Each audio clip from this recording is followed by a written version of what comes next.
Situation में जो हमारा मॉडल है वो डिज़र्व करता है कि यहाँ बाइनरी लॉजिस्टिक रिग्रेशन का यूज़ किया जाए। फिर अजम्पशंस को मैंने देखा, सीखा। देन जो इंटरप्रिटेशन थी हमारे पास रिग्रेशन कोएफिशिएंट्स की, वो हमने सीखी। फिर मॉडल एडिक्वेसी पे हमने देखा कि कॉक्स एंड स्नेल है, मैकफेडन है, और इसी तरह हमारे पास नेगले करके आर स्क्वायर है। तो वो हमने उनकी इंटरप्रिटेशंस और उसकी मैग्नीट्यूड पे थोड़ी सी हमने लर्निंग की। तो फिर हमने अजम्पशंस वगैरह देखी। तो ये बाइनरी लॉजिस्टिक का मरहला हमारा तय हुआ। मिसिंग एंट्रीज को हम कैसे फाइंड आउट करते हैं, वर्ल्ड स्टैटिस्टिक क्या हमें बताता है, स्टैंडर्ड एरर की वैल्यू अगर 2 से ज़्यादा हो तो क्या होता है, ये हमने पढ़ लिया। तो अब इसके साथ जो अटैच्ड टॉपिक हैं, जिस तरह अभी आपको नज़र आ रहा है, ऑर्डिनल लॉजिस्टिक रिग्रेशन है और फिर मल्टीनोमियल लॉजिस्टिक रिग्रेशन है। तो ये मैंने थोड़ा सा सोचा कि ये आसान है और मैं शायद आपको इस टॉपिक पे सिखाने नहीं जा रहा उस कदर जितनी कि इंफॉर्मेशन आपसे शेयर करने जा रहा हूँ।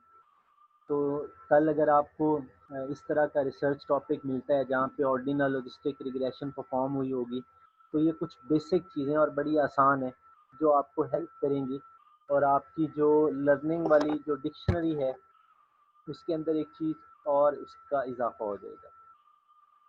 तो आज जो जो इस टॉपिक में हम देखेंगे इंशाल्लाह वो इसकी डेफिनेशन है, फिर एग्जांपल है, देन इसकी अजम्पशंस हैं, फिर पैरेलल लाइन अजम्पशन से क्या मतलब है, और फिर लिंक फंक्शन और देन इंटरप्रिटेशन। तो ये कुछ चीज़ें हैं जो हमें कवर करना है। So let's start. डेफिनेशन सबसे पहले हम देखते हैं। ये कोई डेफिनेशन उस तरह से नहीं है, बल्कि हम इसको एग्जांपल के ज़रिए मिक्स करके इसको हम समझ रहे हैं। ऐसी बहुत सी प्रैक्टिकल सिचुएशन होती है जहाँ हमारा रिस्पांस वेरिएबल नॉमिनल नहीं होता बल्कि ऑर्डिनल होता है। मतलब कैटेगोरिकल तो वो है ही है, लेकिन उन कैटेगरीज के दरमियान नेचुरल ऑर्डर भी स्टैंड कर रहा होता है, एग्जिस्ट कर रहा होता है। सो ऑर्डिनल लॉजिस्टिक रिग्रेशन का वो केस बन रहा होता है, यानी जो हमारा रिस्पांस वेरिएबल है वो ऑर्डिनल स्केल पर है और हम उस ऑर्डिनल स्केल वाले रिस्पांस वेरिएबल को की प्रोबेबिलिटीज़ हम एस्टिमेट कर रहे हैं टू और with the help of explanatory variable. जैसे एग्जांपल आप यहाँ देखें, एग्जांपल में हमारे पास ये हमें देखना है कि जिस तरह डिज़ीज़ की सिवियरिटी है, तो बड़ी सिवियर किस्म की डिज़ीज़ है, कदरे कम सिवियरिटी है और बिल्कुल भी सिवियरिटी नहीं है। तो ये जो कैटेगरीज़ हैं ये कैटेगोरिकल है और इन कैटेगरीज़ के दरमियान जो नेचुरल ऑर्डर है वो एग्जिस्ट करता है। हर कॉमन मैन भी ये जानता है कि जो शिद्दत की तकलीफ़ है और फिर कम शिद्दत की तकलीफ़ है और फिर उसमें शिद्दत नहीं है सिरे से, तो इसमें नेचुरल ऑर्डर स्टैंड करता है। इसी तरह पॉलिटिकल साइंस में और सोशियोलॉजी में और जो सोशल साइंसेस के सब्जेक्ट्स हैं, वहाँ पे लोगों की ओपिनियन पर्टिकुलर इश्यूज पे ली जाती है। लाइक जॉब सेटिस्फेक्शन है, तो strongly agree, agree, disagree, strongly disagree, तो these are the categories with some order. तो यहाँ पे हम इसको स्टडी करना चाहेंगे with the help of all other explanatory variables. तो ये भी हमारे पास केस बन रहे हैं ऑर्डिनल का। इसी तरह पॉलिटिकल पार्टी एफिलिएशन पे लोगों की ओपिनियन है, तो आउटस्टैंडिंग है, कोई पार्टी सेटिस्फैक्ट्री है, इनएडिक्वेट है, तो ये फीडबैक हमें मिलेगा। तो ये सिचुएशन है जो हमें यहाँ पे हेल्प आउट कर रही है कि किस तरह से हमारे पास रिस्पांस वेरिएबल हो सकता है, क्या उसकी कैटेगरीज हो सकती हैं और उनमें कौन सा ऑर्डर मौजूद हो सकता है। तो अगर कैटेगरीज हैं और फिर ऑर्डर नहीं है, तो फिर हम उसको मल्टीनोमियल लॉजिस्टिक रिग्रेशन की बात करें। In such situation, if one use the multinomial logistic regression, then the result will not take into account the ordinal nature of the response variable.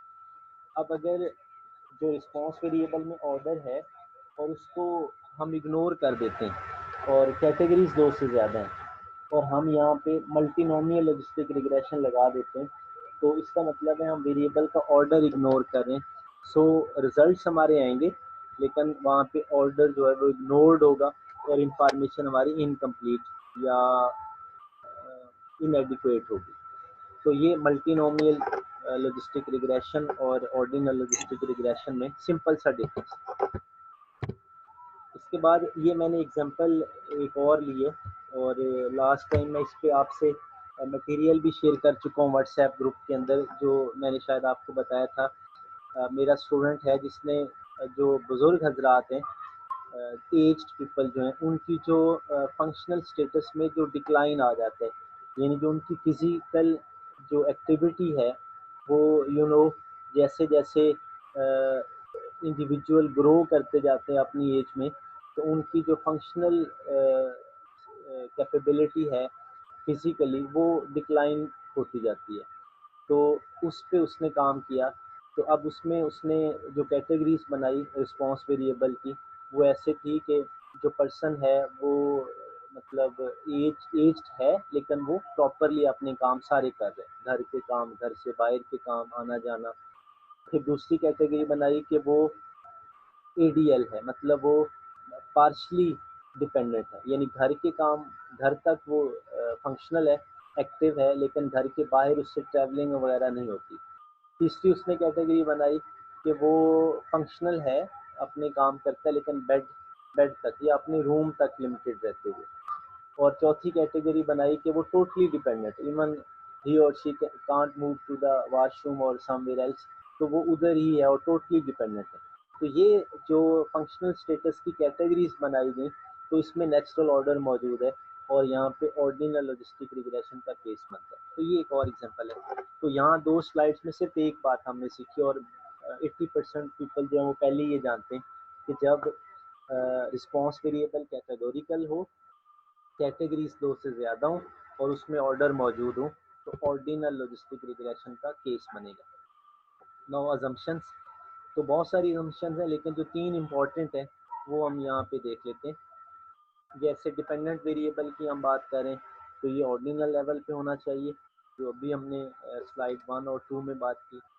जो दूसरी अजम्पशन है, one or more independent variables, those are continuous, ordinal और categorical, including dichotomous variable. तो जो explanatory variable है वो किसी भी नेचर के हो सकते हैं, they can be continuous, categorical, dichotomous, किसी भी तरह के वो हो सकते हैं। तो ये तो दो कॉमन सी बातें थी जो बाइनरी लॉजिस्टिक रिग्रेशन की तरह से हमने देख ली। अब ये जो तीसरी अजम्पशन है ये बड़ी गौरतलब और इम्पोर्टेंट है, पैरेलल लाइंस अजम्पशन, इसी को प्रोपोर्शनल ऑड्स भी कहते हैं, शुड बी फुलफिल्ड। तो ऑर्डिनल लॉजिस्टिक रिग्रेशन परफॉर्म करने के लिए पैरेलल लाइन अजम्पशन का फुलफिल होना ज़रूरी है। अब ये अजम्पशन है क्या, ये हम आगे देखते हैं।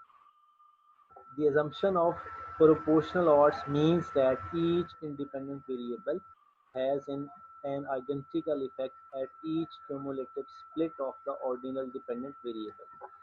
तो पैरेलल लाइन अजम्पशन का ये मतलब है कि जो हमारा इंडिपेंडेंट वेरिएबल है, जो कंट्रीब्यूशन वो रिस्पांस वेरिएबल के लिए दे रहा है, तो वो रिस्पांस वेरिएबल की हर कैटेगरी के लिए सेम होगा।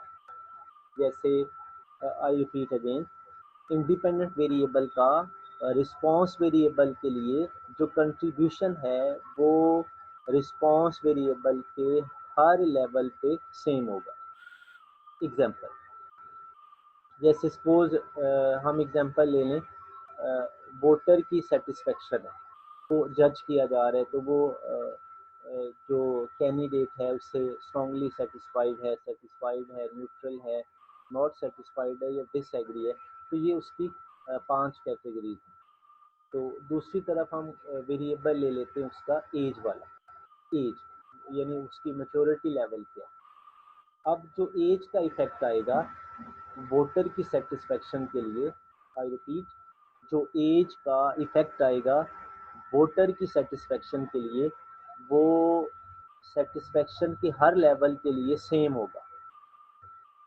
वो स्ट्रांगली एग्री हो, न्यूट्रल हो, कोई भी कैटेगरी हो, जो एज का कोफिशिएंट आएगा, बीटा आएगा, that will contribute same for each level of response variable. आगे एग्जांपल और आ रही।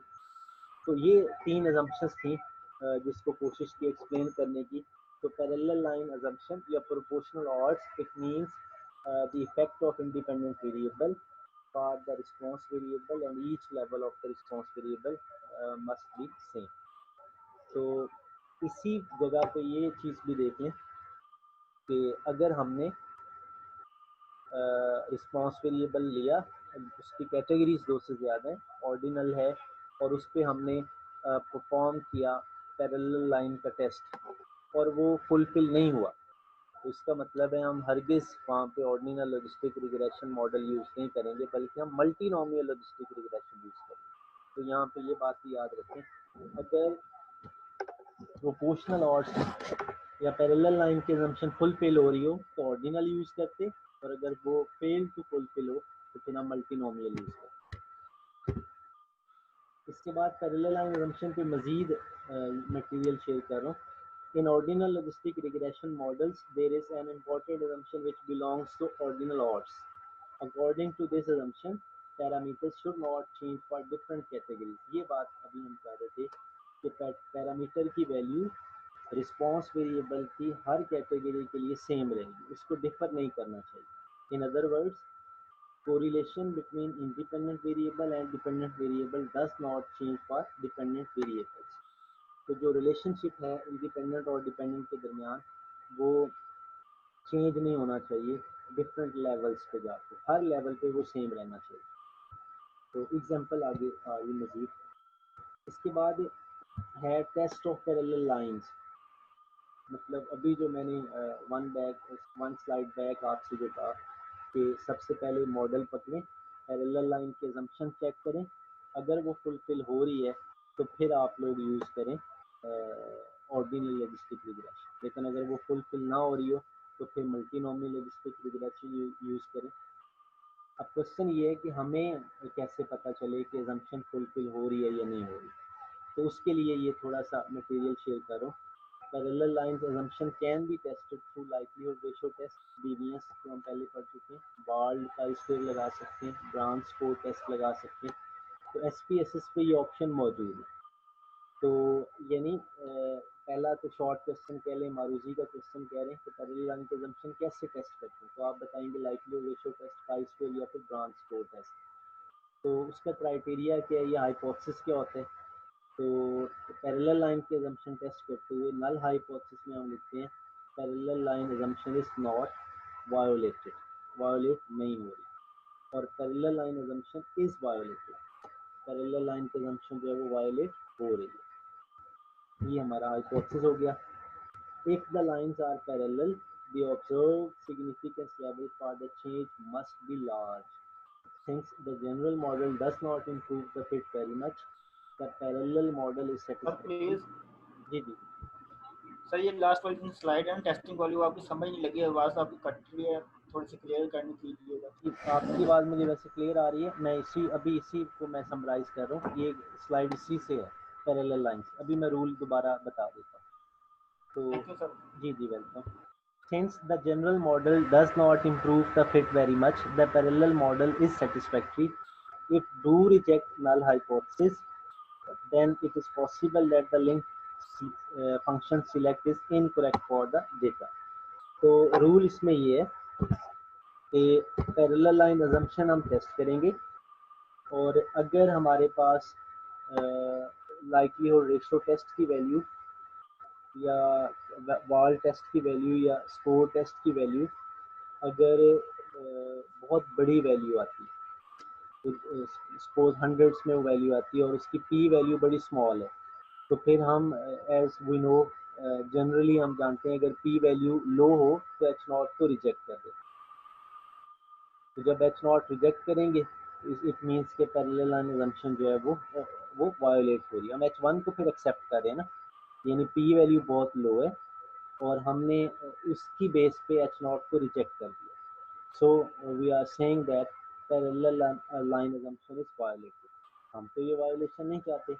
इट मीन्स कि अगर पी वैल्यू हाई हो या टेस्ट की वैल्यू लो हो तो हम एच नॉट को एक्सेप्ट करेंगे, और एच नॉट एक्सेप्ट करने का मतलब है पैरेलल लाइन assumption स्टैंड कर रही है, वायोलेट नहीं हो रही।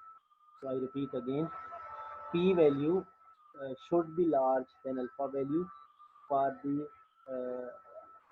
fulfillment of parallel line assumption.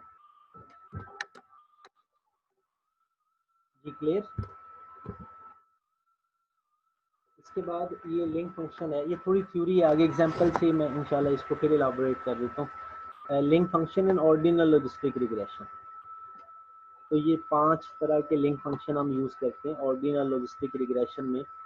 तो उसमें से जो पहले 3 हैं ये अप्लाइड किस्म के हैं और हम इसको रेगुलरली यूज़ कर रहे होते हैं।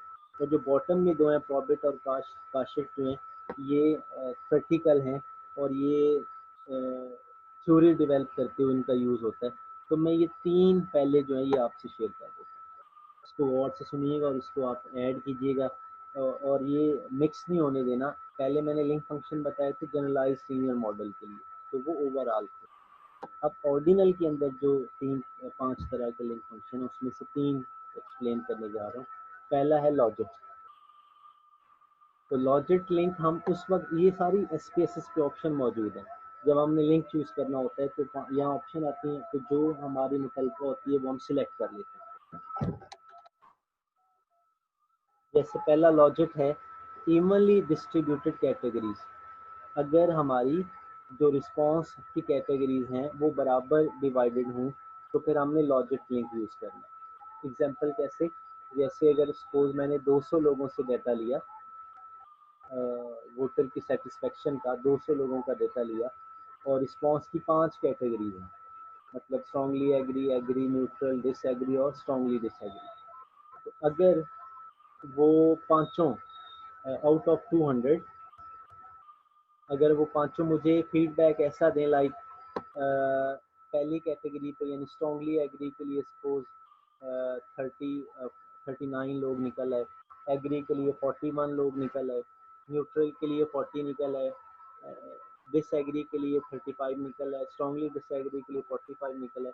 तो ये अप्रॉक्सीमेटली हर कैटेगरी के लिए एक ही जैसा रिस्पॉन्स है, वही 39-40 वाला। तो इट मीन्स के हर कैटेगरी पे जो लोगों का फीडबैक है वो इवनली डिस्ट्रीब्यूटेड है। सो हम फिर लॉजिक लिंक यूज़ करें, यानी डाटा कलेक्ट करके हम उसकी रिस्पांस की फ्रीक्वेंसीज चेक कर लेंगे। अगर हर कैटेगरी पे वो रिस्पांस की कैटेगरी जो है वो इवनली डिस्ट्रीब्यूटेड है जिस तरह अभी मैंने बताया, तो फिर हम लॉजिक लिंक यूज़ करेंगे। अच्छा, दूसरी एग्जांपल है कॉम्प्लीमेंट्री लिंक। तो हायर कैटेगरीज मोर प्रॉब्लम, यानी अभी जो मैंने एग्जांपल ली उसमें 5 कैटेगरीज हैं, 200 लोगों से मैं डाटा ले रहा हूँ और सपोज स्ट्रांगली एग्री के 80 लोग निकल आते हैं, एग्री के 70 लोग निकल आते हैं, न्यूट्रल के 40 लोग निकल आते हैं, तो पीछे रह गए 10। तो वो निचली 2 कैटेगरीज के लिए सिर्फ 10 रह गए और जो वैल्यूज़ का रश है वो टॉप की कैटेगरीज के लिए। तो इट मीन्स यहाँ पे जो हायर कैटेगरीज हैं उसका चांस ज़्यादा है, सो हम कॉम्प्लीमेंट्री लिंक फिर यूज़ कर लेंगे। और इसी तरह तीसरा, अगर लोअर कैटेगरीज पे रश ज़्यादा हो, जैसे इसी एग्जांपल में 200 लोगों का डाटा लिया और 20 लोग निकले स्ट्रांगली एग्री के लिए, 15 लोग निकले एग्री के लिए, न्यूट्रल के लिए 15 लोग निकल आए, तो बाकी 150 लोग जो थे वो डिसएग्री और स्ट्रांगली डिसएग्री के लिए निकल आए। इट मीन्स कि जो रिस्पांस वेरिएबल की कैटेगरीज में लोअर साइड पे कैटेगरीज हैं वहाँ पे वैल्यूज़ का रश ज़्यादा है, सो हम negative log log link function use करें। तो ये 3 लिंक की वजाहत आपको देना थी। तो आई रिपीट अगेन, अगर रिस्पांस वेरिएबल की सब कैटेगरीज के लिए तकरीबन एक ही तरह का डेटा आ रहा हो, एग्जैक्टली सेम होना ज़रूरी नहीं है, तो लॉजिक लिंक यूज़ करेंगे। और अगर टॉप 1, टॉप 2 या टॉप 3 पे वैल्यूज़ का रश ज़्यादा हो तो फिर हम कॉम्प्लीमेंट्री लिंक यूज़ करेंगे। और अगर बॉटम पे जो सबसे लास्ट है उस पे ज़्यादा रश हो या 2 पे ज़्यादा रश हो तो negative log log link function हम यूज़ करेंगे। इसके बाद ये आखिरी जो हमने चीज़ कवर करना है इंटरप्रिटेशन इस टॉपिक पे, तो मैं यहाँ ठहरता हूँ और थोड़ी सी समरी बनाते हैं। हमने पढ़ा what is ordinal logistic regression, फिर हमने पढ़ा व्हाट आर दी अजम्पशंस, फिर हमने पैरेलल लाइन अजम्पशन पे थोड़ी तफसील से बात की, उसका टेस्ट क्राइटेरिया हमने देखा, और फिर हमने देखा कि जो लिंक फंक्शन हमें चूज़ करना है आइदर लॉजिक या कॉम्प्लीमेंट्री या लॉग लॉग लिंक फंक्शन, तो वो हम कैसे यूज़ करते हैं। तो लास्ट थिंग आज के लिए, और इसको भी आपने मिक्स अप नहीं होने देना, बिल्कुल सेम पैटर्न है, और मैंने 2 एग्जांपल आपके लिए यहाँ रखी है इंटरप्रिटेशन के अलावा। ये एग्जांपल है, सपोज करें स्टडी मैं कर रहा हूँ टीचर की सेटिस्फेक्शन पे। जो टीचर हैं वो अपनी जॉब से किस कदर सेटिस्फाइड है, और उसमें मैंने सिर्फ एक वेरिएबल लिया जेंडर। ज़ाहिर है सेटिस्फेक्शन का level male female gender wise भी चेंज होता है। तो जेंडर के लिए और रेशो निकाली, जिस तरह आपको बताया गया, बीटा कोएफिशिएंट को ई की पावर में लिया तो 0.468 यानी हाफ, 0.5 तकरीबन 0.5। तो अब इंटरप्रिटेशन पे आपने गौर करना है, ये स्लाइड्स भी आपको मिल जाएंगी, और आपने इसी पैटर्न को फॉलो करना है जब भी आप इंटरप्रेट करेंगे ऑर्डिनल लॉजिस्टिक रिग्रेशन के coefficient, indicating that male teachers, gender में मेल फीमेल रेशो थी तो इसलिए पहले मेल की बात हो रही है, indicating that male teachers were 0.468 times the odds for female teachers. ये यहाँ तक तो आपको नज़र आ रहा है कि जस्ट बाइनरी लॉजिस्टिक की तरह बात हो रही है। The odds of teacher satisfaction for male is 0.5 times than the odds of female. तो ये जो ऑफ से पहले है ना फ्रेज, यहाँ तक बिल्कुल बाइनरी लॉजिस्टिक का पैटर्न सेम।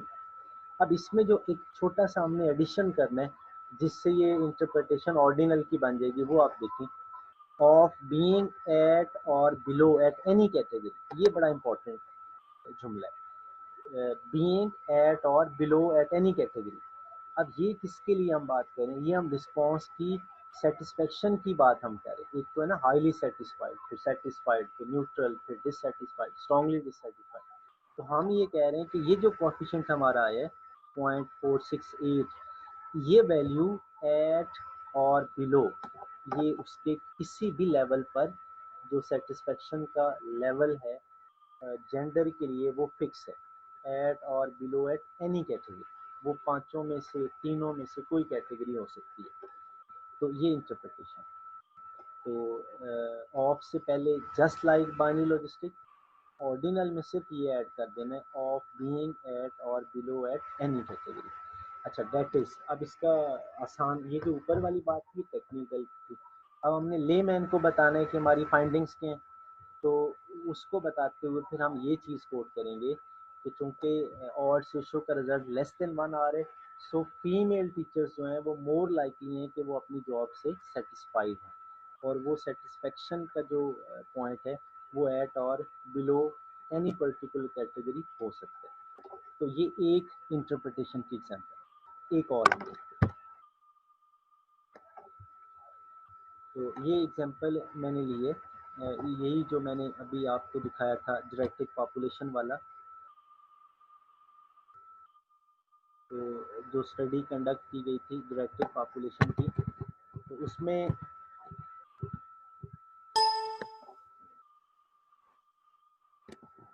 ये देखा जा रहा था कि जो एज्ड पीपल हैं तो उनकी जो फंक्शनल स्टेटस में जो फिज़िकल एक्टिविटी है उसमें डिक्लाइन जो है वो किस तरह से आ रहा है। तो उसमें मैं अभी एक वेरिएबल यहाँ शेयर कर रहा हूँ, एजुकेशन। जिस तरह आप यहाँ देख रहे हैं एजुकेशन है, तो एजुकेशन को दो हिस्सों में डिवाइड किया गया। ये रिसर्चर कर रहा है, ये मैं कर रहा हूँ, मतलब नो एजुकेशन और मैट्रिक और अबव एजुकेशन। तो अब जिन लोगों की एजुकेशन मैट्रिक और उससे ऊपर है तो ये रेफरेंस कैटेगरी है। रेफरेंस यानी मैं इससे कंपेयर कर रहा हूँ, आप इकोनोमेट्रिक्स भी पढ़ लें तो ये जो 1 लिखा आ रहा है ये शो कर रहा है कि ये रेफरेंस कैटेगरी। अच्छा इसके ऊपर ये बीटा कोएफिशिएंट आ रहा है, ये इसका स्टैंडर्ड एरर आ रहा है, ये वार्ड स्टेटिस्टिक आ रहा है, ये पी वैल्यू आ रही है, ये ऑड्स रेशो 1.54, ये कॉन्फिडेंस इंटरवल आ रहा है। तो अब हमने इसको इंटरप्रेट करना है सेम उसी पैटर्न में। हमने देखना है कि फंक्शनल स्टेटस डिक्लाइन में एजुकेशन का रोल कैसे है या कितना है एजुकेशन का role. So let's see education of the respondents which is significant at 5%। ये देखें आप, इसकी पी वैल्यू भी 0.05 भी आ रही है। तो 2 स्टार जो है ये हमें शो कर रहे हैं कि जो हमारा वेरिएबल है वो सिग्निफिकेंट है, वो डिज़र्व करता है कि उसको मॉडल में रखा जाए। तो ये सिग्निफिकेंस उसकी हम यहाँ देखते हैं। The respondent having no education were 1.4 times the odds for respondents having metric and above education. तो ये कॉमा से पहले just like binary logistic regression. तो हम कह रहे हैं the respondents having no education, जिन लोगों की एजुकेशन नहीं है तो उनकी जो ऑड्स है फंक्शनल स्टेटस डिक्लाइन की वो 1.54 टाइम्स है than those which have matric and above education. इसके साथ आप देखिए जो कॉमा के बाद आ रहे हैं ये बेसिकली ऑर्डिनल लॉजिस्टिक है, टू बी एट और beyond a particular category of functional status decline of elders. तो ये जो दो कॉमा के दरमियान जुमला आ रहा है ये ऑर्डिनल के लिए कि मत समझें कि ये जो एजुकेशन का कंट्रीब्यूशन है, ये जो मैंने शुरू में कैटेगरीज बताई थी मैं फिर बता देता हूँ। बुजुर्गों की जो फंक्शनल स्टेटस में जो डिक्लाइन है उसको यूँ लिया गया, नंबर 1 पे ये था कि वो टोटली अपने खुद करते हैं घर में या घर से बाहर। नंबर 2 पे बाहर का काम नहीं होता घर का कर लेते हैं। नंबर 3 अपना कर लेते हैं घर का भी नहीं होता बाहर का भी नहीं होता। नंबर 4 अपना भी नहीं होता। तो ये जो रिस्पॉन्स की कैटेगरीज बनाई गई हैं, तो ये जो ऑड्स रेशो का रिजल्ट 1.54 आ रहा है, तो हम कहेंगे ये जो एजुकेशन नो एजुकेशन का कंट्रीब्यूशन है ये रिस्पॉन्स की इन चारों कैटेगरीज के लिए सेम है। Controlling the effect of other predictors as constant, it means the respondents having no or less education has more functional status decline as compared to the respondents having education. तो यहाँ result ये निकला कि जो लोग पढ़े लिखे हैं तो उनके यहाँ जो फिजिकल एक्टिविटी का डिक्लाइन है वो कम है, और जो लोग पढ़े लिखे नहीं हैं उनके यहाँ 1.5 गुना 1.54 टाइम्स रिस्क ज़्यादा है फंक्शनल स्टेटस के डिक्लाइन का। So thank you very much. ये था हमारा आज के लिए काम, और इसमें वंस अगेन समरी बनाएं तो 5-6 चीज़ें हमने कवर की। What is ordinal logistic regression, साथ में मल्टीनोमियल की बात भी की थोड़ी सी, फिर इसकी एग्जांपल्स, फिर अजम्पशंस, फिर पैरेलल लाइन अजम्पशन पे जो टेस्ट है, और फिर हमने बात की पैरेलल लाइन अजम्पशन का मतलब क्या है, लिंक्स पे हमने बात की, और फिर इंटरप्रिटेशन में 2 एग्जांपल ली। कोई आपका क्वेश्चन हो, आपने पहले इसको तफसील से नहीं पढ़ा, मैं इंशाल्लाह स्लाइड्स भी शेयर कर दूंगा, रिकॉर्डिंग भी शेयर कर दूंगा। अभी ज़हन में क्वेश्चन है तो आप कर लें, 2-3 मिनट हैं, या फिर आप सुन के समझ के तो ग्रुप में क्वेश्चन कर सकते हैं। जी क्वेश्चन, जी शाबाश।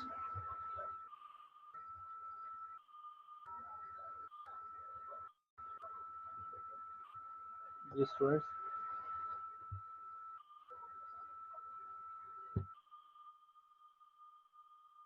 आप अपने माइक ऑन कर सकते हैं, तो कोई क्वेश्चन है तो मोर देन वेलकम।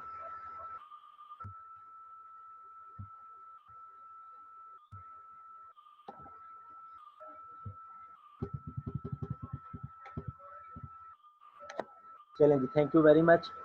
दुआ में याद रखें, और इंशाल्लाह ये मटेरियल आपको मिल जाएगा।